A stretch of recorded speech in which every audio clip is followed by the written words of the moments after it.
विज्ञान केंद्र से मैं आज आपके पास कुंडली मिलान करने से पूर्व किन किन बातों पे ध्यान रखा जाए उस पर चर्चा करूंगा। चर्चा करने से पूर्व यदि आपने इस वीडियो को सब्सक्राइब नहीं किया है तो प्लीज़ इसको सब्सक्राइब कीजिए तथा बेल आइकॉन को भी दबाएं। कुंडली मिलान हेतु लड़का और लड़की दोनों की कुंडलियां प्राप्त होने के बाद हम सर्वप्रथम गुण मिलान करेंगे। गुण मिलान करने के हमारे पास दो तरीके हैं। पहला, हमारे पास लड़का और लड़की की कुंडली और दूसरा लड़का और लड़की के बोलता नाम। लड़का और लड़की के बोलते नाम से यदि गुण मिलान अच्छे हैं और कुंडली के नाम से यदि गुण मिलान कमज़ोर है तो शादी नहीं की जा सकती। परंतु यदि कुंडली के हिसाब से गुण मिलान अच्छे हैं परंतु बोलते नाम में गुण मिलान अच्छे ना हो तो भी शादी की जा सकती है। उसमें लड़की का नाम बदला जा सकता है। गुण मिलान 1 से लेकर के 18 तक खराब माने जाते हैं तथा 19 से 27 तक गुण मिलान मध्यम माना जाता है और इससे ऊपर श्रेष्ठ कहलाता है। दूसरा, लड़का और लड़की की कुंडली में मांगलिक दोष क्लियर होना चाहिए। तीसरा, आयु। कुंडली मिलान करते समय लड़का और लड़की की आयु भी चेक कर लेनी चाहिए।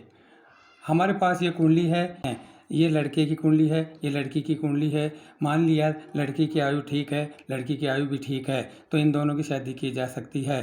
परंतु लड़के की आयु ठीक है, लड़की की आयु ठीक नहीं है तो ऐसे हालात में इससे शादी नहीं हो सकती। परंतु एक अपवाद है, उस ये है कि लड़के की पत्नी का घर यदि हम देखते हैं और इसमें पत्नी की आयु लंबी बता रही है तो हम ये भले ही लड़की की आयु कम हो इससे हम शादी करते हैं तो भी इस लड़के को कोई दिक्कत नहीं होती और इसकी पत्नी की आयु लंबी होती है तो इस लड़की को इस लड़के से शादी करने में फ़ायदा है। चौथा, हम लड़का और लड़की की कुंडली में योग की तरफ भी ध्यान देंगे। यदि मान लीजिए दोनों में से किसी एक के योग दरिद्र योग हो या मान लीजिए लग्नेश कमज़ोर हो, भाग्येश कमज़ोर हो।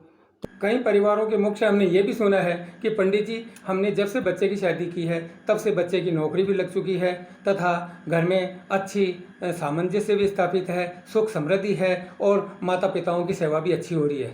दूसरी तरफ हमने ये भी सुना है कि जब से शादी हुई है तब से हमारा बच्चा कुछ करता नहीं है और घर में कोई भी प्रकार के कार्य हमारे नहीं बन रहे हैं और आगे से आगे झगड़े प्रसाद चलते रहते हैं। तो ये सब योग ही तो हैं। तो इस प्रकार के योगों का विचार भी कुंडली में करना चाहिए। 5वां नंबर जो है, हम दशाएं देखेंगे। दोनों की कुंडली में वक्र ग्रह अथवा पापी ग्रहों की दशाएं चलती रहती हैं और हम शादी कर देते हैं। जबकि हमारे क्या है कि गुण मिलान अच्छा हो गया, मंगल दोष क्लियर हो गया, आयु भी दोनों की ठीक है, योग भी ठीक लगा, परंतु पापी ग्रहों की दशाएं साथ साथ चलने की वजह से भी दाम्पत्य जीवन में कई प्रकार की परेशानियां खड़ी हो जाती हैं। इसलिए हमारे को दशाओं की तरफ भी ध्यान देना बहुत ज़रूरी है। तो इन बातों का ध्यान रखते हुए अब हम इस निर्णय पे पहुंच सकते हैं कि क्या इस अमुक लड़के के साथ अमुक लड़की की शादी की जा सकती है या नहीं की जा सकती है।